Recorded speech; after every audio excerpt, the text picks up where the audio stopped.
नमस्कार दोस्तों, मैं विकास शाक्य एक बार फिर से आप सबका स्वागत करता हूं संस्कृत की इस सीरीज में। और संस्कृत की इस सीरीज में आज हम डिफरेंस देखेंगे, अंतर देखेंगे शब्द रूप और धातु रूप का। इन दोनों का मतलब समझेंगे कि शब्द रूप क्या होते हैं।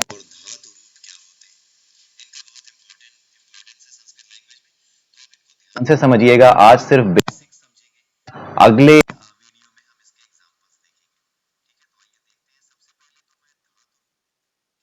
को बता दूं।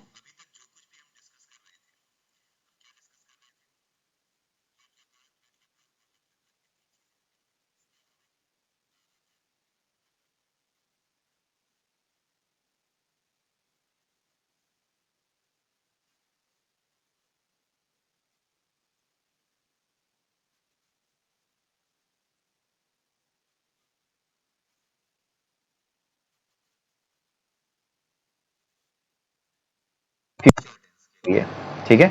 और लंग लकार किसके लिए यूज हो रहा था?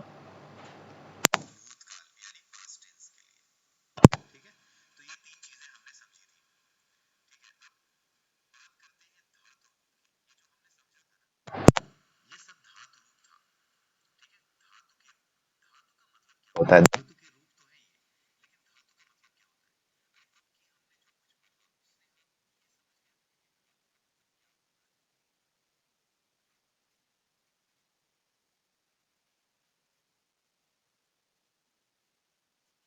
द्वितीय के लिए पठता है।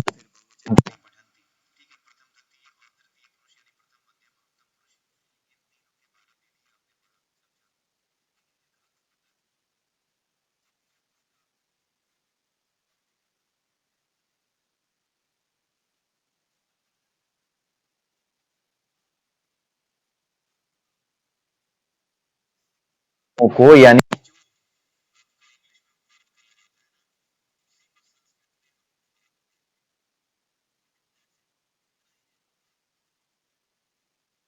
किसी भी कर्म को कहा धातु के रूप, यानी कर्म के कोई काम अगर कर रहे हैं तो उस कर्म को उत्तम पुरुष के लिए बताना हो, एक वचन में बताना हो तो हमें क्या बताना होगा, द्विवचन में बताना हो तो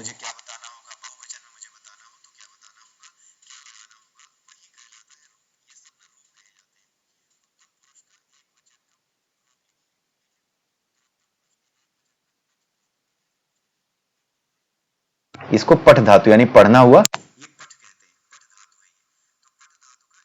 का रूप उत्तम पुरुष का बताइए तो पठामी हो गया, द्विवचन का बताइए तो पठामा पठावा बताइए तो पठामा हो गया। तो इस तरीके से चीजें पूछी जाती हैं, ठीक है। या फिर आपको ये इस तरीके से समझनी चाहिए। ये तो अगर आप स्टूडेंट हैं, आप पढ़ रहे हैं संस्कृत हमारे चैनल पर आकर के, देन आप इस चीज को समझ सकते हैं। अदरवाइज याद रखने की बहुत ज्यादा जरूरत नहीं है। हमें संस्कृत को इतना जानना है, अगर आप सिर्फ और सिर्फ संस्कृत के जानकार बनना चाहते हैं तो आप इन वीडियोस को बस एक बार देख जाइए। इतने में ही आप समझ जाएंगे कि बेसिक कॉन्सेप्ट्स क्या यूज किए जाते हैं, ठीक है।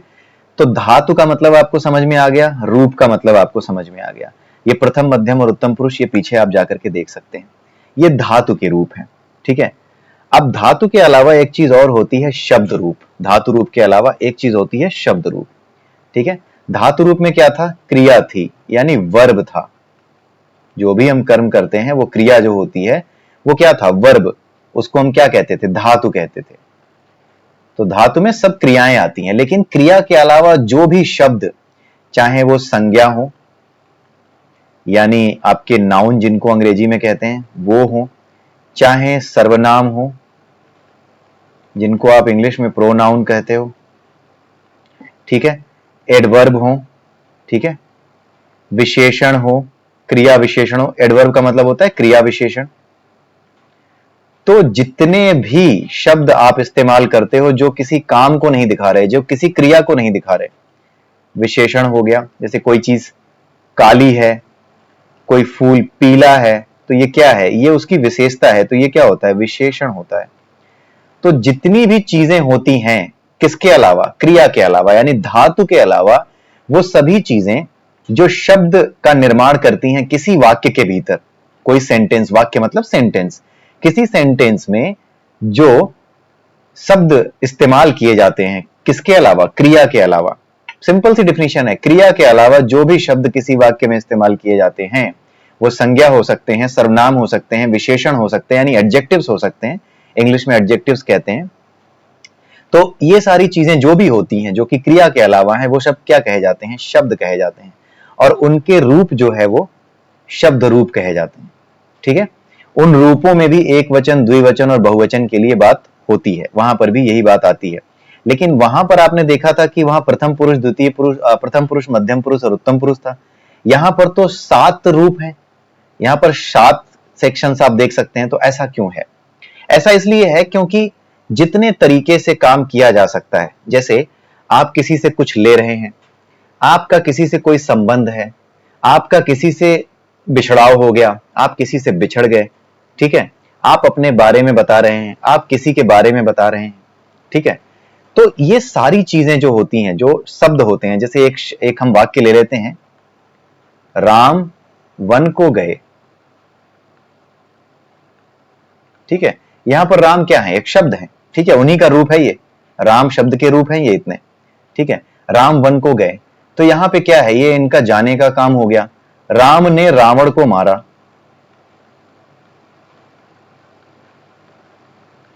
ठीक है, तो यहां पे मारने का काम हो गया, लेकिन को आ गया यहां पे, किसको मारा? ठीक है, राम के पिता दशरथ थे,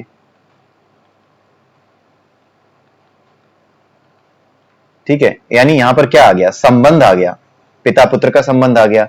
तो हम जितनी भी बातें करते हैं, जो भी वाक्य हम बनाते हैं, उन सब का जितने भी पॉसिबल पार्ट्स हो सकते हैं, जितने भी पॉसिबल रूप हो सकते हैं, उन सभी को शब्द रूपों के माध्यम से, उन सभी को किस तरह से इस्तेमाल किया जाएगा, कब कहां इस्तेमाल किया जाएगा, उसी के लिए शब्द रूप बनाए जाते हैं और उन्हीं को हम शब्द रूप के माध्यम से व्यक्त करते हैं।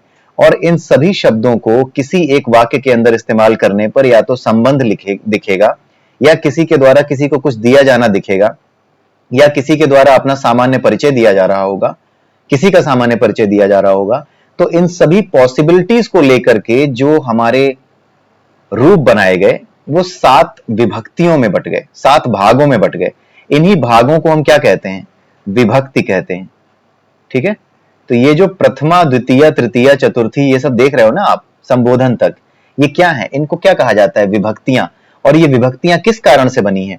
ये विभक्तियां इस कारण से बनी हैं कि इस संसार में जितने भी क्रियाएं या जितने भी संबंध या जितने भी कार्य किसी के द्वारा किया गया, किसी को दिया गया, किसी एक शब्द को जितने रूपों में एक वाक्य के अंदर इस्तेमाल किया जा सकता है, 2 लोगों के बीच संबंध दिखाने के लिए हो, 2 लोगों के बीच में बिछड़ाव हो रहा है वो दिखाने के लिए हो, 2 लोग एक दूसरे से अलग हो रहे हैं वो दिखाने के लिए, किसी काम को किसी माध्यम से आप कर रहे हैं वो दिखाने के लिए, किस माध्यम से आपने काम किया, आप किस चीज को पाना चाहते हो, ये जितनी भी पॉसिबिलिटीज होती हैं ना, वो इन्हीं 7 विभक्तियों में, यानी इन्हीं 7 जो अलग अलग रूप हैं, इन्हीं रूपों में वो व्यक्त की जा सकती है। और इन्हीं के भीतर सारा का सारा जो है डिस्क्रिप्शन हम समझते हैं, सब कुछ इसी के अंदर ही है, सारा डिस्क्रिप्शन इन्हीं के अंदर, जो रूप होते हैं इन्हीं के अंदर दिया जा सकता है।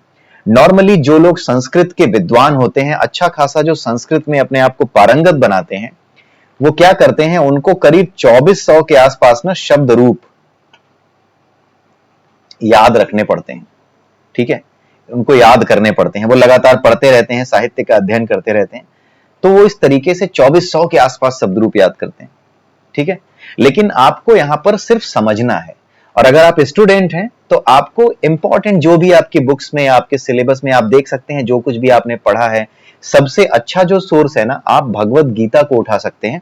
भगवत गीता में जितने भी शब्द इस्तेमाल किए गए हैं, जितने भी शब्द और अर्थ इस्तेमाल किए गए हैं, उन शब्दों को देखिए, हर संस्कृत के श्लोक में जितने भी शब्द हैं उन शब्दों के अर्थ पता कर लीजिए। भगवान कृष्ण और अर्जुन के बीच में जो भी बातचीत हुई है उसमें जितने भी शब्द इस्तेमाल किए गए हैं, वो शब्द आपकी संस्कृत की ग्लॉसरी को इतना तो बना देंगे रिच कि आप कहीं पर भी संस्कृत को समझ और समझा सकते हैं। आपको समझ में आएगा कि क्या कहा जा रहा है और क्यों इस्तेमाल किया जा रहा है इस पर्टिकुलर शब्द को, और कहां पर आपको कौन सा शब्द लिखना है, कब इस्तेमाल करना है, वो चीज भी आप समझ जाएंगे। हम वही चीजें अभी यहां पर पढ़ रहे हैं जो कि हमारे लिए इंपॉर्टेंट है संस्कृत का जानकार होने के लिए। ये सबके काम आएंगे, ऐसा नहीं है कि केवल एक बेसिक जानकारी के साथ ये खत्म कर दूंगा मैं। शुरुआत के 6 से 7 वीडियोस में ही, अभी जो 10-12 वीडियोस खत्म होंगे उसके भीतर ही हम वो चीजें पढ़ेंगे जो कि एक बेसिक जनरल नॉलेज के लिए जरूरी है।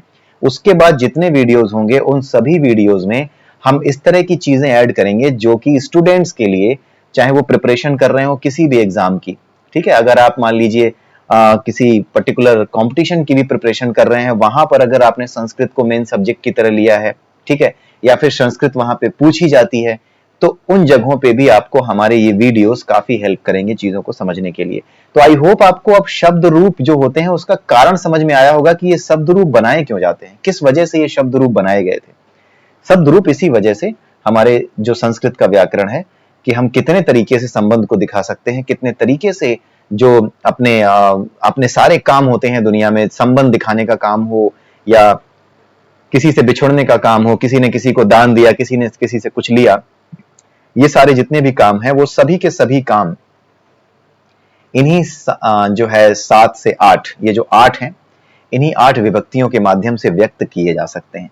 तो सबसे पहले एक एक करके हम एक एक विभक्ति देखना शुरू करते हैं, ठीक है। जैसे प्रथमा विभक्ति है, ठीक है, तो प्रथमा विभक्ति में क्या बताया जाता है? परिचय। जहां पर किसी का परिचय हो, किसी के लिंग के विषय में बताया जाए कि वो स्त्रीलिंग है या पुल्लिंग है, ठीक है, इस तरह की बातें जहां पर बेसिक परिचय हो, वहां पर क्या होता है, वहां प्रथमा विभक्ति इस्तेमाल करते हैं। जैसे हमने शब्द धातु रूप में पढ़ा कि अगर एक व्यक्ति की बात हो तो हम सह का इस्तेमाल करते हैं। तो अगर हम ये कहें कि वह राम है, तो सह रामः, यहां पे आ गया रामः, सह रामः, वह राम है। तो ये एक एग्जाम्पल है। एग्जाम्पल आज मैं नहीं लेने वाला हूं, एग्जाम्पल मैं अगले वीडियो में ही लूंगा, सिर्फ और सिर्फ समझाने के लिए मैंने एग्जाम्पल एक ले लिया है। उसके अलावा जो एग्जाम्पल्स हैं वो केवल एग्जाम्पल के लिए हम समझेंगे, वो विशुद्ध हिंदी में समझेंगे, कोई संस्कृत आज नहीं लिखेंगे, ताकि आराम से आप इन चीजों को समझ सकें। तो जहां पर भी परिचय हो, जहां पर भी सामान्य परिचय दिया जाए, वहां पे क्या होता है, प्रथमा विभक्ति का इस्तेमाल करते हैं। जैसे वह राम है, वो दोनों राम है, सह तौ ते, तौ रामऊ, अगर दो लोग हैं, दोनों को राम कहा जा रहा है कि उन दोनों के राम है, नाम राम है, तो तौ रामो, दोनों राम है, ठीक है। वो सभी राम है, ते रामाह, सह तौ ते, यही तो हमने पढ़ा था। सह एक व्यक्ति के लिए, तौ दो व्यक्ति के लिए, और ते बहुत ढेर सारे व्यक्तियों के लिए, ठीक है। तो सह क्या होता है, ये प्रथम पुरुष है, प्रथम पुरुष का ये एक वचन है, ये दो वचन द्विवचन है, ये बहुवचन है। प्रथम पुरुष का क्यों है? क्यों? क्योंकि प्रथम पुरुष वो पुरुष होता है जिसके बारे में बात कर रहे होते हैं, और जिसके बारे में बात करते हैं वो कौन होता है? ऐसे ही तो बोलते हैं, सह वह, सह मतलब वह, तो मतलब वो दोनों, ते मतलब वे सभी। तो ये हम पिछले वीडियो में पढ़ चुके हैं, ज्यादा मैं डिटेल में नहीं जाने वाला।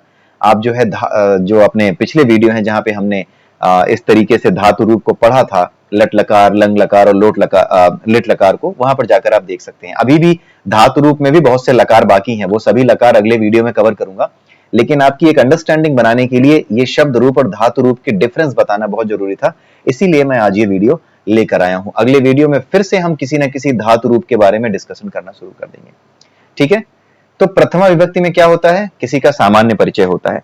द्वितीय विभक्ति का मतलब क्या होता है? द्वितीय विभक्ति में हम वो बातें करते हैं जहां पर हम किसी चीज को पाना चाहते हैं, ठीक है। जिस चीज को कोई पाना चाहता है किसी काम को करके, जैसे कोई काम करके कोई किसी चीज को पाना चाहता है, तो वहां क्या होती है? द्वितीय विभक्ति होती है, ठीक है। किसी चीज को पाना चाहते हैं तो वहां द्वितीय विभक्ति होती है। जैसे कोई राम को पाना चाहता है, ठीक है, वह राम को भजता है, वह राम को भजता है।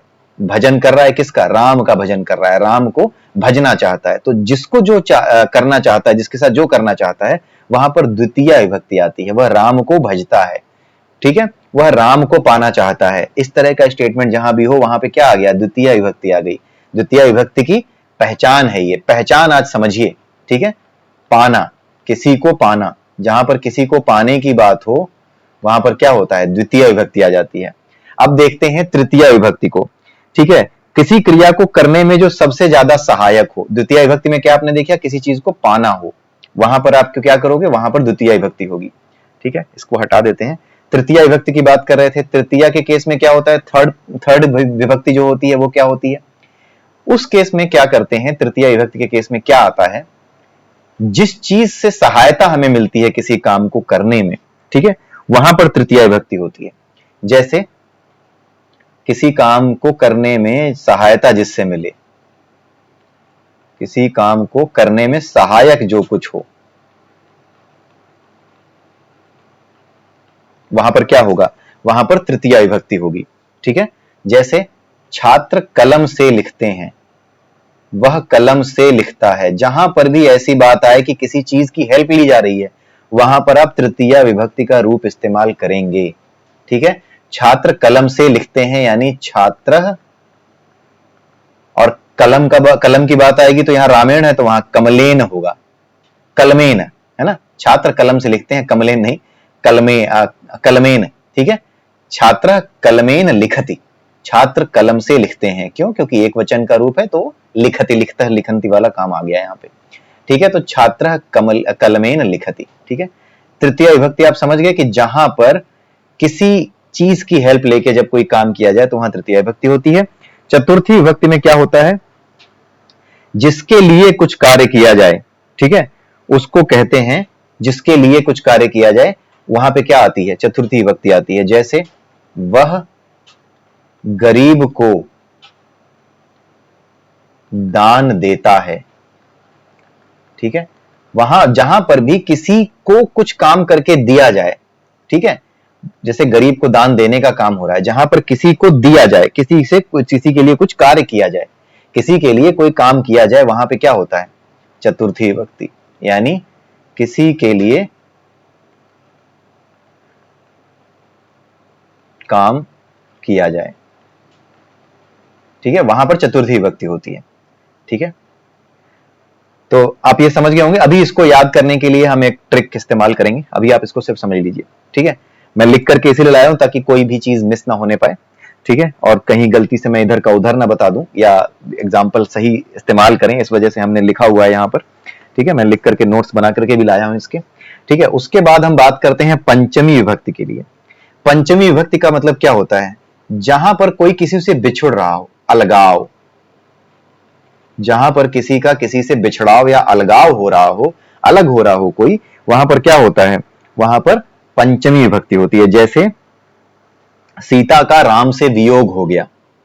ठीक है, सीता का राम से वियोग, जहां पर भी वियोग की बात आए वहीं पर रामात, वहां पर पंचमी विभक्ति के रूप इस्तेमाल करेंगे। ठीक है, सीता जी का राम से वियोग हो गया यानी वहां पर रामात आएगा। जहां पर भी संस्कृत में हम राम का नाम इस्तेमाल करना चाहेंगे वहां पर राम की जगह रामात लिखेंगे। ठीक है, ये शब्द के रूप इस तरीके से डिसाइड होते हैं। जो हमारा षष्ठी है, अब हम देखते हैं षष्ठी यानी सिक्स्थ। ये जो सिक्स्थ है यहां पर क्या इस्तेमाल होता है, सिक्स्थ में संबंध की बात होती है। किसी एक वस्तु का किसी दूसरी वस्तु से या किसी एक व्यक्ति का किसी दूसरे व्यक्ति से जो संबंध दिखाया जाता है, अगर कहीं संबंध दिखाया जा रहा है तो वहां पर षष्ठी विभक्ति इस्तेमाल होगी। ठीक है, जैसे राम दशरथ के पुत्र थे, यहां पर क्या आ गया, संबंध दिखाया जा रहा है, किसका, पिता पुत्र का। तो जहां पर भी संबंध दिखाने की बात आए वहां पर हम षष्ठी विभक्ति इस्तेमाल करते हैं। दशरथ, राजा दशरथ रामस्य पिता आसीत। ठीक है, या इस तरीके से, या फिर दशरथ का नाम यहां इस्तेमाल करेंगे, राजा दशरथ, दशरथस्य रामः दशरथस्य पुत्रम आसीत, ऐसे हो जाएगा। लेकिन अगर राम अगर मुख्य हो, मुख्य शब्द हो, मुख्य कारक हो, तो क्या होगा, रामस्य, यहां पर क्या हो जाएगा, रामस्य, दशरथ रामस्य पिता आसीत, दशरथ राम जी के पिता थे। ठीक है, ये हो जाएगा। तो कुल मिलाकर जहां पर भी संबंध की बात हो ना, वहां पर रामस्य इस्तेमाल करते हैं। सप्तमी, सप्तमी का मतलब क्या होता है, जहां पर एक काम के द्वारा किसी दूसरे काम के बारे में बताया जा रहा हो। ठीक है, जैसे मैं नगर में वास करता हूं, मैं अपने बारे में बता रहा हूं। जहां पर आप ये याद रखिए, जहां पर भी में या पर आए, जैसे मैं नगर में वास करता हूं, मैं पेड़ पर चढ़ा हूं, यहां पर क्या होगा, जहां भी में या पर आए, जहां इस तरह का संबंध हो, वहां पर सप्तमी विभक्ति इस्तेमाल होती है। इतना आप याद रखिए, ये सिंपल तरीका है। यही दो चीजें जहां पर आती है ना, में या पर, जहां पर भी आप इस्तेमाल कर रहे हैं वहां पर सप्तमी इस्तेमाल कीजिए और सब भूल जाइए। और कुछ समझने की जरूरत नहीं है कि एक क्रिया दूसरी क्रिया से क्या बता रही है, कुछ नहीं। सिर्फ इतना याद रखिए कि सप्तमी में और पर, जहां पर भी में और पर इस तरह की लाइनें आती हैं, इस तरह के शब्द इस्तेमाल होते हैं, वहां पर आप सप्तमी विभक्ति का इस्तेमाल करेंगे। ठीक है, उसके बाद सबसे आखिरी में आता है संबोधन। ठीक है, एक काम ये भी तो करते हैं हम कि किसी को बुलाते हैं, हे राम इधर आओ, हे रामो दोनों इधर आओ, ठीक है, हे बालकों दोनों इधर आओ, बालका बालको बालका, हे बालकों दोनों इधर आओ, ठीक है, आओ बालकों सभी इधर आओ। तो ये जो चीजें हैं जहां पे किसी को बुलाया जाता है, संबोधित किया जाता है, यानी किसी को संबोधित किया जाए, किसी का नाम लिया जाए, बुलाया जाए, किसी को संबोधन की तरह जब इस्तेमाल किया जाए, जहां संबोधन हो, बोला जाए किसी को कि आओ, हे राम आप इधर आइए, ठीक है, या हे लक्ष्मण आप इधर आइए, ठीक है। तो जहां पर भी हे इस्तेमाल होता है वो संबोधन होता है और वहां पे कुछ नहीं करना होता, प्रथम पुरुष का ही इस्तेमाल करते हैं रूप, बस वहां पे पहले हे लगा देते हैं और कुछ नहीं। आप ये देखिए, रामः रामौ रामाः, राम रामौ रामाः, ठीक है, वही चीज है, हे रामः हे रामौ हे रामाः, ठीक है, ये शब्द रूप है। अब बात यह है कि आप प्रथमा द्वितीय तृतीय चतुर्थी पंचमी षष्ठी सप्तमी संबोधन ये समझ तो गए, लेकिन इसके लिए एक ट्रिक भी बना सकते हैं। ठीक है, मान लीजिए कि एक व्यक्ति है, ट्रिक कुछ ऐसे बना लेते हैं, एक व्यक्ति है जो किसको पाना चाहता है, राम जी को पाना चाहता है, भगवान राम को प्राप्त करना चाहता है, उनकी कृपा प्राप्त करना चाहता है। ठीक है, भगवान राम को प्राप्त करना चाहता है, तो ये कौन हो गया, प्रथम पुरुष, जिसका परिचय दिया जा रहा है। किसको प्राप्त किया जा रहा है, राम जी को प्राप्त करने की कोशिश कर रहा है। द्वितीय विभक्ति क्या होती है, जिसको प्राप्त किया जाए वही द्वितीय विभक्ति होती है। तो प्राप्त करने की कोशिश किसे की जा रही है, राम जी को, कि एक व्यक्ति राम जी को प्राप्त करना चाहता है, राम के धाम में जाना चाहता है। तो जिसको प्राप्त करने की कोशिश की जाए वहीं पे क्या होता है, द्वितीय विभक्ति होती है। ठीक है, अब राम जी को प्राप्त करने के लिए वो क्या करता है, सबसे ज्यादा सहायक किसी ने उसको बताया कि अगर आप भक्ति करेंगे, ठीक है, तो आप क्या हो जाएंगे, आप जो है राम जी को प्राप्त कर लेंगे। तो भक्ति की उसने, ठीक है, एक व्यक्ति राम जी को पाना चाहता था और इसके लिए उसने भक्ति की। ठीक है, एक व्यक्ति राम जी को पाना चाहता था, इसके लिए उसने भक्ति की। अब आप ये देखिए, एक व्यक्ति क्या है, सर्वनाम है, प्रोनाउन, आई थिंक इतना तो आप समझते ही होंगे, नाउन और प्रोनाउन।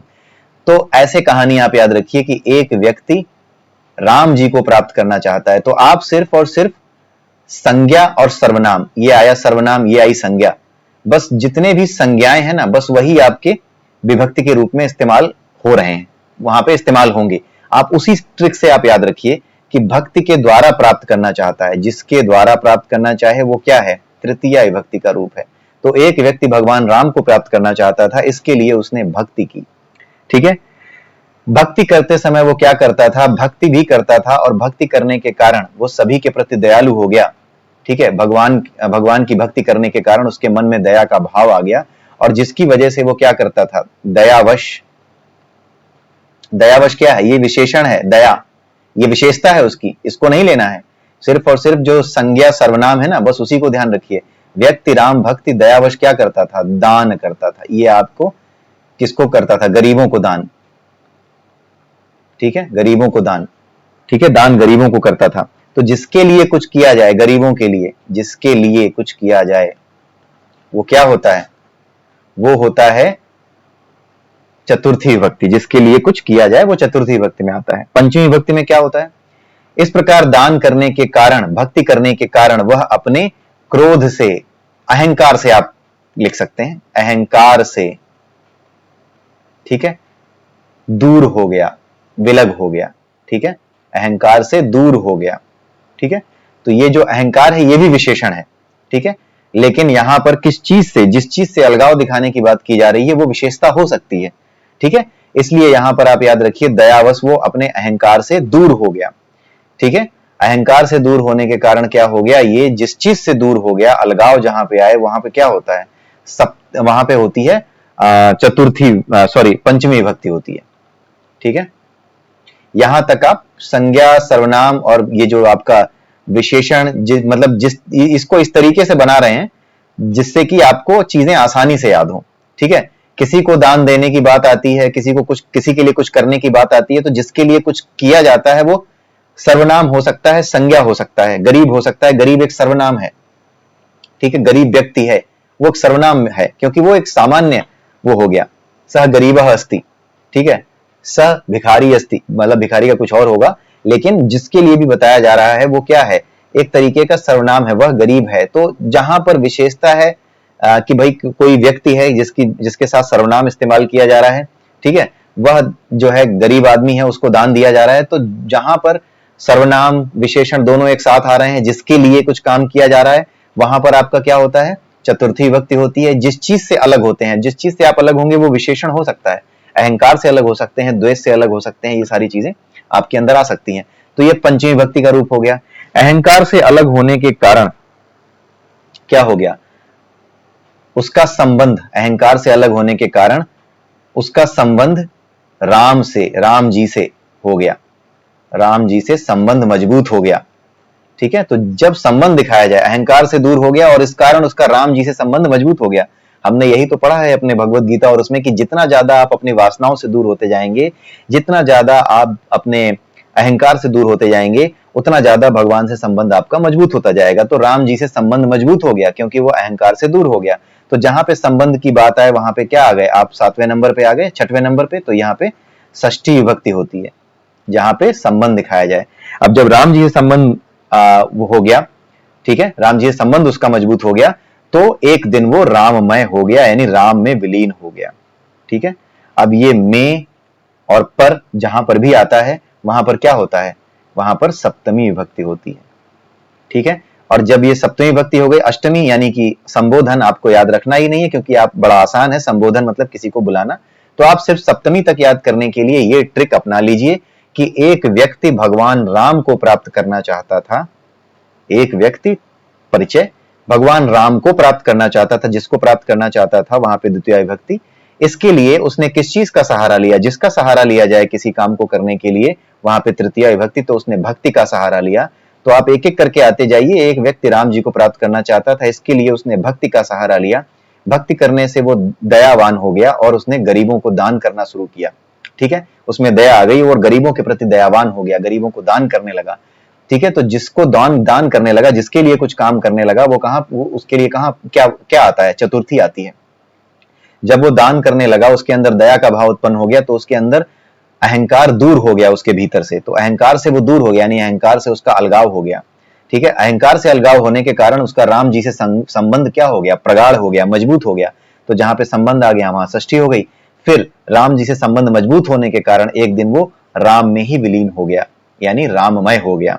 ठीक है, राम जी का सच्चा भक्त तो उनके ही चरणों में जा पहुंचा। ठीक है, तो जहां पर में आता है वहां पर क्या होती है, सप्तमी विभक्ति होती है, में और पर। ठीक है, राम, उस पर राम की कृपा हो गई, या वह राम में विलीन हो गया क्योंकि उस पर राम की कृपा हो गई।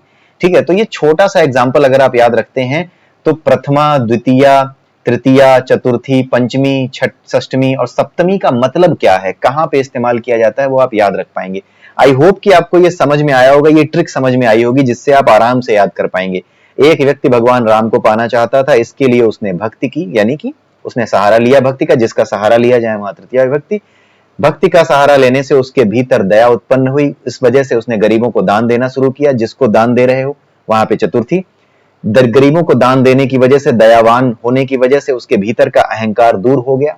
ठीक है, अहंकार दूर हो गया यानी दूर हो गया अपने अहंकार से, अलगाव हो गया, जहां अलगाव है वहां पंचमी विभक्ति। उसके बाद संबंध की बात आ गई, जब अलगाव हो गया अपने अहंकार से तो राम जी से उसका संबंध मजबूत हो गया। एक दिन वो राम जी में विलीन हो गया, राम की कृपा उस पर हो गई और वो विलीन हो गया, राम जी में राममय हो गया, यानी जहां में और पर आए वहां सप्तमी।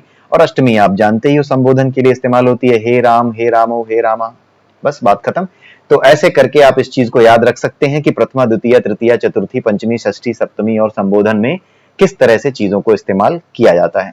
आई होप कि आपको ये जो वीडियो था आज का ये समझ में आया होगा, आपको अच्छा लगा होगा। अगर अच्छा लगा हो तो निश्चित रूप से मुझे कमेंट करके बताइए। और ये जो बेसिक इंफॉर्मेशन है संस्कृत को लेकर के, ये किसी के लिए भी इंपॉर्टेंट है। अगर आपके घर में भी कोई बच्चे पढ़ते हों जो कि संस्कृत सीख रहे हैं तो आप उन्हें भी ये चीज बता सकते हैं कि इस तरीके से चीजें याद की जा सकती हैं, इसका ये मतलब होता है। कई बार बच्चे शब्द और धातु रूप रट रहे होते हैं लेकिन उन्हें पता नहीं होता कि शब्द रूप आखिर में है क्या और धातु रूप आखिर में है क्या। धातु का मतलब क्या है, धातु का मतलब क्रिया है, शब्द का मतलब जो कि किसी वाक्य को बनाने में जो शब्द इस्तेमाल होते हैं, जो वाक्यांश इस्तेमाल होते हैं, वो सभी शब्द होते हैं। उन्हीं के अलग अलग रूप जब इस्तेमाल करते हैं, अलग अलग तरह के जो गतिविधियां होती हैं, चाहे किसी से संबंध दिखाया जाए, हम जितने तरीके के काम कर सकते हैं, जितने तरीके के वाक्य बना सकते हैं, वो इन्हीं 7 रूपों में, इन्हीं 8 रूपों में बनाए जा सकते हैं। तो वही 8 रूप ये शब्द रूप कहे जाते हैं। ठीक है, तो आई होप कि आपको ये समझ में आया होगा। इसी के साथ आज का ये वीडियो मैं समाप्त करता हूं। कमेंट में जरूर मुझे बताइए कि आपको ये वीडियो कैसा लगा। अगले वीडियो में फिर मिलेंगे, तब तक के लिए नमस्कार।